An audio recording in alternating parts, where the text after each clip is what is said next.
अथ श्रीसुब्रह्मण्यसहस्रनामस्तोत्रम् ध्यानम्। ध्यायेत् षण्मुखबिन्दुकोटिसदृशं रत्नप्रभाशोभितं बालार्कद्युतिषट्किरीटविलसत्केयूरहारान्वितम् कर्णालम्बितकुण्डलप्रविलसत् गण्डस्थलाशोभितं काञ्चीकङ्कणकिङ्किणीरवयुतं शङ्कारसारोदयम् ध्यायेद्दीप्सितसिद्धिदं शिवसुतं श्रीद्वादशाक्षं गृहं खेटं कुक्कुटमङ्कुशं च वरदं पाशं धनुश्चक्रकम् वज्रं शक्तिमसिञ्च शूलमभयं दोर्भिर्धृतं षण्मुखं देवं चित्रमयूरवाहनगतं चित्राम्बरालङ्कृतम्। अथ स्तोत्रम्। अचिन्त्यशक्तिरणघस्त्वक्षोभ्यस्त्वपराजितः अनाथवत्सलो मोघस्त्वशोकोऽप्यजरो भयः अत्युदारो ह्यगरस्त्वग्रगण्यो द्विजासुतः अनन्तमहिमापारोऽनन्तसौख्यप्रदो व्ययः अनन्तमोक्षदो नादिरप्रमेयोऽक्षरोच्युतः अकल्मषोऽभिरामोऽघ्रधुर्यश्चामितविक्रमः अनाथनाथो ह्यमलो ह्यप्रमत्तोऽमरप्रभुः अरिन्दमोऽखिलाधारस्त्वणिमादिगुणोऽग्रणीः अचञ्चलोऽमरस्तुत्यो ह्यकलङ्कोऽमिताशनः अग्निभूरनभद्याङ्गो ह्यद्भुतोऽभीष्टदायकः अतीन्द्रियो प्रमेयात्मा ह्यदृश्यो व्यक्तलक्षणः आपद्विनाशकस्त्वार्य आढ्य आगमसंस्तुतः आर्तः संरक्षणस्त्वाद्य आनन्दस्त्वार्यसेवितः आश्रितेष्टार्थवरद आनन्द्यार्थफलप्रदः आश्चर्यरूप आनन्द आपन्नार्तिविनाशनः इब वक्त्रानुजस्त्विष्ट इभासुरहरात्मजः इतिहासश्रुतिस्तुत्य इन्द्रभोगफलप्रदः इष्टापूर्तफलप्राप्तिरिष्टेष्टवरदायकः इहामुत्रेष्टफलद इष्टदस्त्विन्द्रवन्दितः ईडनीयस्त्वीशपुत्र ईप्सितार्थप्रदायकः इति भीतिहरश्चेढ्य ईशनात्रयवर्जितः उदारकीर्तिरुद्योगी चोत्कृष्टोरुपराक्रमः उत्कृष्टशक्तिरुत्साह उदारश्चोत्सवप्रियः उज्जृम्भ उद्भवश्चोग्र उदग्रश्चोग्रलोचनः उन्मत्त उग्रशमण उद्वेगघ्नोरगेश्वरः उरुप्रभावश्चोदीर्ण उमापुत्र उदारधीः ऊर्ध्वरेतस्सुतस्तूर्ध्व गतिदस्तूर्जपालकः ऊर्जितस्तूर्ध्वगस्तूर्ध्व ऊर्ध्वलोकैकनायकः ऊर्जिवानूर्जितोदार ऊर्जितोर्जितशासनः ऋषिदेवगणस्तुत्य ऋणत्रयविमोचनः ऋजुरूपो ऋजुकर ऋजुमार्गप्रदर्शनः ऋतम्भरो ऋजुप्रीत ऋषभस्वृद्धिदस्वृतः लुलितोद्धारको लूतभवपाशप्रभञ्जनः येणाङ्कधर सत्पुत्र एक एनो विनाशनः ऐश्वर्यदश्चैन्द्रभोगी चैतिह्यश्चैन्द्रवन्दितः ओजस्वी चौषधिस्थानम् ओजोदश्चौदनप्रदः औदार्यशील औमेय औग्र औन्नत्यदायकः औदार्य औषधकर औषधं चौषधाकरः अंशुमाल्यंशुमालीढ्य अम्बिकातनयोन्नदः अन्धकारी सुतोन्धत्वहारी चाम्बुजलोचनः अस्तमायो मराधीशो ह्यस्पष्टो स्तोकपुण्यदः हस्तामित्रोस्तरूपश्चास्खलत्सुगतिदायकः कार्तिकेयः कामरूपः कुमारः क्रौञ्चधारणः कामदः कारणं काम्यः कमनीयः कृपाकरः काञ्चनाभः कान्तियुक्तः कामी कामप्रदः कविः कीर्तिकृत्कुकुटधरः कूटस्थः कुवलेक्षणः कुङ्कुमाङ्गः क्लमहरः कुशलः कुकुटध्वजः कुशानुसम्भवः क्रूरः क्रूरघ्नः कलितापहृत् कामरूपः कल्पतरुः कान्तः कामितदायकः कल्याणकृत्क्लेशनाशः कृपालुः करुणाकरः कलुषघ्नः क्रियाशक्तिः कठोरः कवचीकृती कोमलाङ्गः कुशप्रीतः कुत्सितघ्नः कलाधरः ख्यातः खेटधरः खड्गी खट्वाङ्गी खलनिग्रहः ख्यातिप्रदः केचरेशः ख्यातेहः केचरस्तुतः खरतापहरः कस्थः केचरः केचराश्रयः खण्डेन्दुमौलितनयः केलः केचरपालकः कस्थलः खण्डितार्कश्च खेचरी जनपूजितः गाङ्गेयो गिरिजापुत्रो गणनाथानुजो गृहः गोप्ता गीर्वाणसंसेव्यो गुणातीतो गुहाश्रयः गतिप्रदो गुणनिधिर्गम्भीरो गिरिजात्मजः गूढरूपो गदहरो गुणाधीशो गुणाग्रणीः गोधरो गहनो गुप्तो गर्वघ्नो गुणवर्धनः गुह्यो गुणज्ञो गीतिज्ञो गतातङ्को गुणाश्रयः गद्यपद्यप्रियो गुण्यो गोस्तुतो गगनेचरः गणनीयचरित्रश्च गतक्लेशो गुणार्णवः घूर्णिताक्षो घृणिनिधिर्घनगम्भीरघोषणः घण्टानादप्रियो घोषो घोराघौघविनाशनः घनानन्दो घर्महन्ता घृणावान् घृष्टिपातकः घृणाकरो घोरो घोरदैत्यप्रहारकः घटितैश्वर्यसन्दोहो घणार्थो घणसङ्क्रमः चित्रकृच्चित्रवर्णश्च चञ्चलश्चपलद्युतिः चिन्मयश्चित्स्वरूपश्च चिरानन्दश्चिरन्तनः चित्रकेलिश्चित्रतरश्चिन्तनीयश्चमत्कृतिः चोरग्नश्चतुरश्चारुश्चामीकरविभूषणः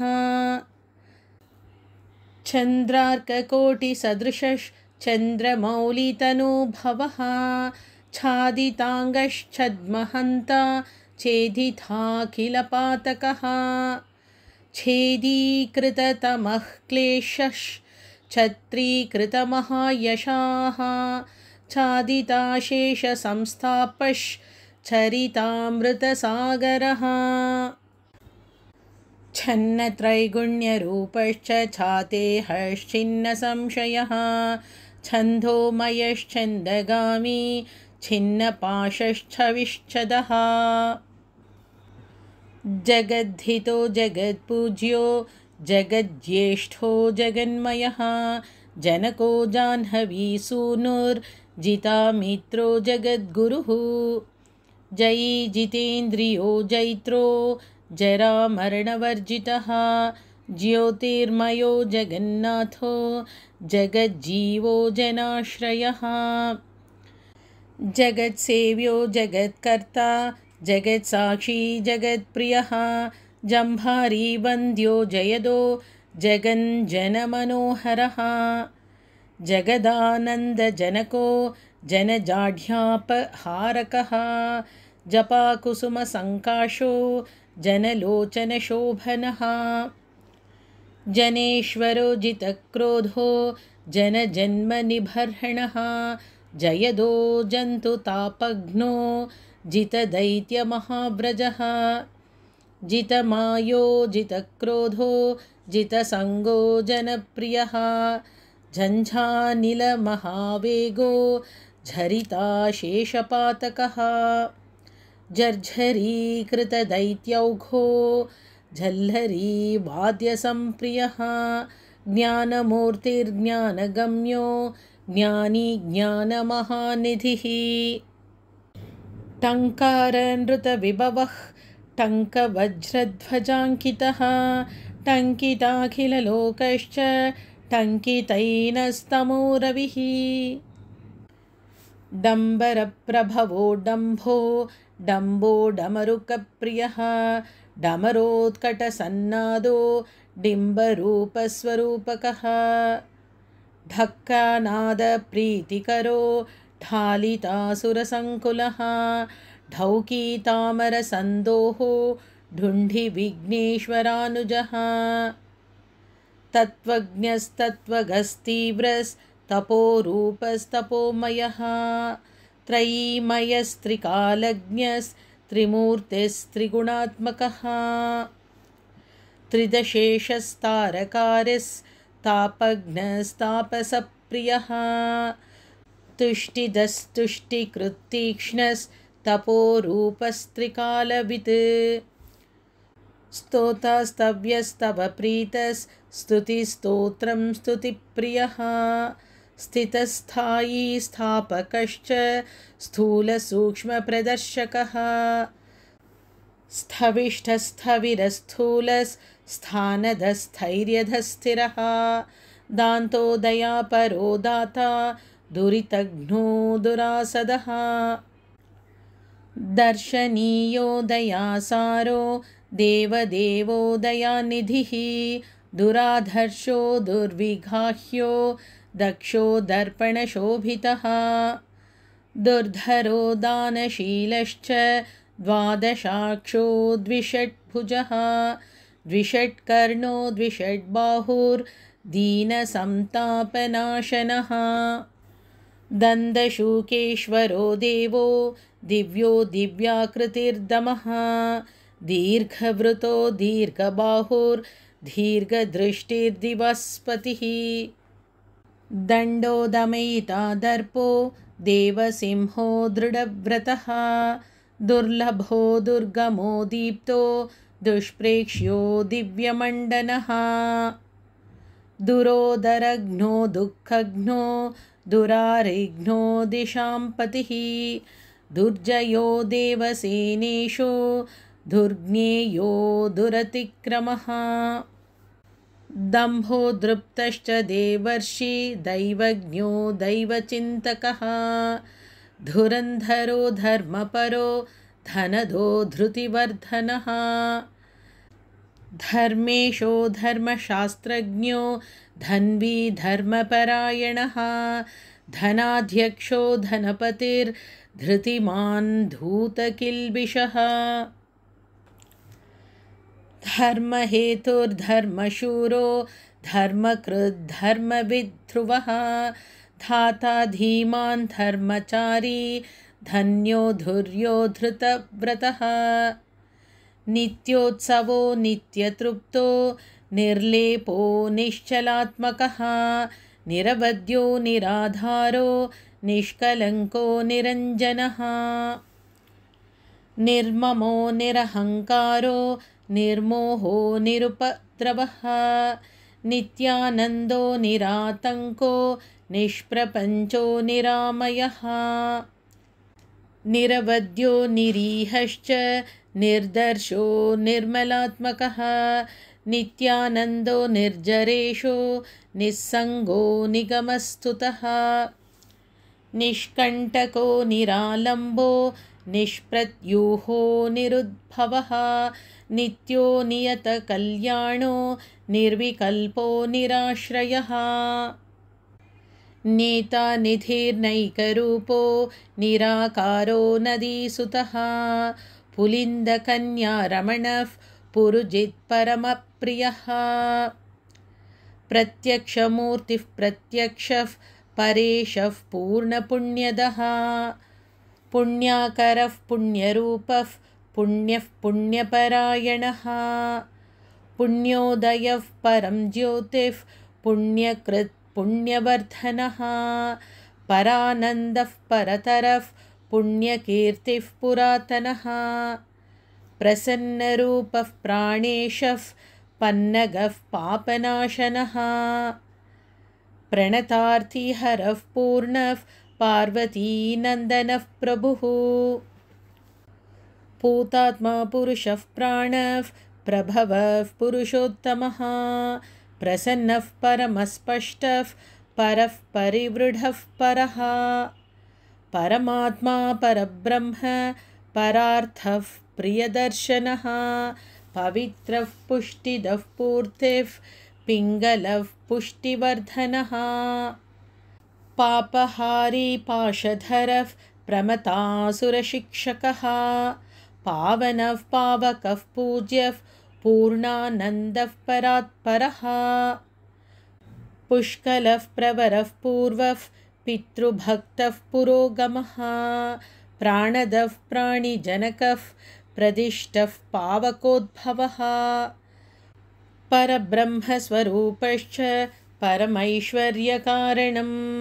परर्धिदः पुष्टिकरः प्रकाशात्मा प्रतापवान् प्रज्ञापरः प्रकृष्टार्थः पृथुः पृथुपराक्रमः फणीश्वरः फणिवरः फणामणिविभूषणः फलदः फलहस्तश्च फुल्लाम्बुजविलोचनः फडुचाटितपापौघः फणिलोकविभूषणः बाहुलेयो बृहद्रूपो बलिष्ठो बलवान् बली ब्रह्मेश विष्णुरूपश्च बुद्धो बुद्धिमतां वरः बालरूपो ब्रह्मगर्भो ब्रह्मचारी बुधप्रियः बहुश्रुतो बहुमतो ब्रह्मण्यो ब्राह्मणप्रियः बलप्रमथनो ब्रह्मा बहुरूपो बहुप्रदः बृहद्भानुतनूद्भूतो बृहत्सेनो बलेशयः बहुबाहुर्बलश्रीमान् बहुदैत्यविनाशकः बिलद्वारान्तरालस्थो बृहच्छक्तिधनुर्धरः बालार्कद्युतिमान् बालो बृहद्वाक्षा बृहद्धनुः भव्यो भोगीश्वरो भाव्यो भवनाशो भवप्रियः भक्तिगम्यो भयहरो भावज्ञो भक्तसुप्रियः भुक्तिमुक्तिप्रदो भोगी भगवान् भाग्यवर्धनः भ्राजिष्णुर्भावनो भर्ता भीमो भीमपराक्रमः भूतिदो भूतिकृद्भोक्ता भूतात्मा भुवनेश्वरः भावको भीकरो भीष्मो भावकेष्टो भवोद्भवः भवतापप्रशमनो भोगवान् भूतभावनः भोज्यप्रदो भ्रान्तिनाशो भानुमान् भुवनाश्रयः भूरिभोगप्रदो भद्रो भजनीयोऽभिषक्वरः महासेनो महोदारो महाशक्तिर्महाद्युतिः महाबुद्धिर्महावीर्यो महोत्साहो महाबलः महाभोगी महामायी मेधावी मेखली महान् मुनिस्तुतो महामान्यो महानन्दो महायशाः महोर्जितो माननिधिर्मनोरथफलप्रदः महोदयो महापुण्यो महाबलपराक्रमः मानदो मतिदो माली मुक्तामालाभिभूषणः मनोहरो महामुख्यो महर्धिर्मूर्तिमान् मुनिः महोत्तमो महोपायो मोक्षदो मङ्गलप्रदः मुदाकरो मुक्तिदाता महाभोगो महोरगः यशस्करो योगयोनिर्योगिष्ठो यमिनां वरः यशस्वी योगपुरुषो योग्यो योगनिधिर्यमी यतिसेव्यो योगयुक्तो योगवेद्योगसिद्धितः यन्त्रो यन्त्री च यन्त्रज्ञो यन्त्रवान् यन्त्रवाहकः यातनारहितो योगी योगीशो योगिनां वरः रमणीयो रम्यरूपो रसज्ञो रसभावनः रञ्जनो रञ्जितो रागी रुचिरो रुद्रसम्भवः रणप्रियो रणोदारो रागद्वेषविनाशनः रत्नार्ची रुचिरो रम्यो रूपलावण्यविग्रहः रत्नाङ्गदधरो रत्नभूषणो रमणीयकः रुचिकृद्रोचमानश्च रञ्जितो रोगनाशनः राजीवाक्षो राजराजो रक्तमाल्यानुलेपनः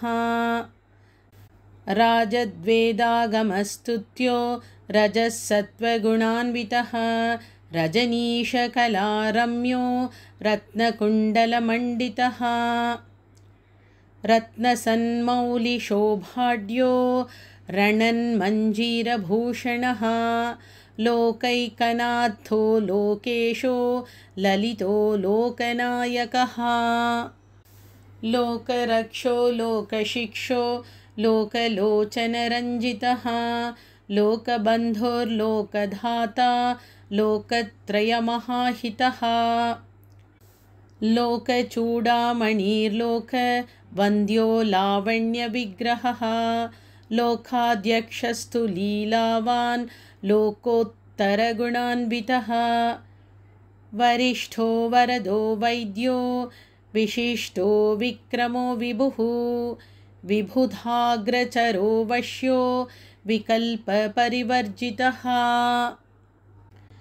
विपाशो विगतातङ्को विचित्राङ्गो विरोचनः विद्याधरो विशुद्धात्मा वेदाङ्गो विबुधप्रियः वचस्करो व्यापकश्च विज्ञानी विनयान्वितः विद्वत्तमो विरोधिज्ञो वीरो विगतरागवान् वीतभावो विनीतात्मा वेदगर्भो वसुप्रदः विश्वदीप्तिर्विशालाक्षो विजितात्मा विभावनः वेदवेद्यो विधेयात्मा वीतदोषश्च वेदवित् विश्वकर्मा वीतभयो वागीशो वासवार्चितः वीरध्वंसो विश्वमूर्तिर्विश्वरूपो वरासनः विशाखो विमलो वाग्मी विद्वान् वेदधरो वटुः वीरचूडामणिर्वीरो विद्येशो विबुधाश्रयः विजयी विनयी वेत्ता वरीयान् विरजावसुः वीरघ्नो विज्वरो वेद्यो वेगवान् वीर्यवान् वशी वरशीलो वरगुणो विशोको वज्रधारकः शरजन्मा शक्तिधरः शत्रुघ्नः शिखिवाहनः श्रीमान् शिष्टः शुचिः शुद्धः शाश्वतो श्रुतिसागरः शरण्यः शुभदः शर्म शिष्टेष्टः शुभलक्षणः शान्तः शूलधरः श्रेष्ठः शुद्धात्मा शङ्करः शिवः शितिकण्ठात्मजः शूरः शान्तिदः शोकनाशनः षण्मातुरः षण्मुखश्च षड्गुणैश्वर्यसंयुतः षट्चक्रस्थः षडूर्मिघ्नः षडङ्गः श्रुतिपारगः षड्भावरहितः षट्कः षट्शास्त्रस्मृतिपारगः षड्वर्गदाता षड्ग्रीवः षडरिघ्नः षडाश्रयः षट्किरीटधरः श्रीमान् षडाधारश्च षट्क्रमः षट्कोणमध्यनिलयः षण्डत्वपरिहारकः सेनानी सुभगस्कन्धः सुरानन्दः सतां गतिः सुब्रह्मण्यः सुराध्यक्षः सर्वज्ञः सर्वतः सुखी सुलभः सिद्धिदः सौम्यः सिद्धेशः सिद्धिसाधनः सिद्धार्थः सिद्धसङ्कल्पः सिद्धिसाधुः सुरेश्वरः सुभुजः सर्वदृक्साक्षी सुप्रसादः सनातनः सुधापते स्वयं ज्योतिः स्वयंभू सर्वतोमुखः समर्थः सत्कृतिः सूक्ष्मः सुघोषः सुखदः सुहृत् सुप्रसन्नः सुरश्रेष्ठः सुशीलः सत्यसाधकः सम्भाव्यः सुमनः सेव्यः सकलागमपारगः सुव्यक्तः सच्चिदानन्दः सुवीरः सुजनाश्रयः सर्वलक्षणसम्पन्नः सत्यधर्मपरायणः सर्वदेवमयः सत्यः सदा मृष्टान्नदायकः सुदापि सुमतिः सत्यः सर्वविघ्नविनाशनः सर्वदुःखप्रशमनः सुकुमारः सुलोचनः सुग्रीवः सुधृतिः सारः सुराराध्यः सुविक्रमः सुरारिघ्नः स्वर्णवर्णः सर्पराजः सदा शुचिः सप्तार्चिभूः सुरवरः सर्वायुधविशारदः हस्तिचर्माम्बरसुतो हस्तिवाहनसेवितः हस्तचित्रायुधधरो हृताघो हसिताननः हेमभूषो हरिद्वर्णो हृष्टिदो हृष्टिवर्धनः हेमाद्रिभिद्धंसरूपो हुङ्कारहतकिल्बिषः हिमाद्रिजाता तनुजो हरिकेशो हिरण्मयः हृद्यो हृष्टो हरिसखो हंसो हंसगतिर्हविः हिरण्यवर्णो हितकृद्धर्षदो हेमभूषणः हरप्रियो हितकरो हतपापो हरोद्भवः क्षेमदः क्षेमकृत्क्षेम्यः क्षेत्रज्ञः क्षामवर्जितः क्षेत्रपालः क्षमाधारः क्षेमक्षेत्रः क्षमाकरः क्षुत्रघ्नः क्षान्तिदः क्षेमः क्षितिभूषः क्षमाश्रयः क्षालिताघः क्षितिधरः क्षीणसंरक्षणक्षमः क्षणभङ्गुरसन्नद्ध घनशोभिकपर्दकः क्षितिभृन्नाथतनया मुखपङ्कजभास्करः क्षता इतः क्षरः क्षान्ताक्षतदोषः क्षमानिधिः क्षपिताखिल सन्तापः क्षपानाथ समाननः इति नाम्नां सहस्राणि षण्मुखस्य च नारद यः पठेत् शृणुयाद्वापि भक्तियुक्तेन चेतसा स सद्यो मुच्यते पापैर्मनोवाकायसम्भवैः आयुर्वृद्धिकरं पुंसां स्थैर्यवीर्यविवर्धनम् वाक्येनैकेन वक्ष्यामि वाञ्छितार्थं प्रयच्छति तस्मात् सर्वात्मना ब्रह्मन् नियमेन जपेत् सुधीः इति श्रीसुब्रह्मण्यसहस्रनामस्तोत्रं सम्पूर्णम्। ॐ शरवणभव। ॐ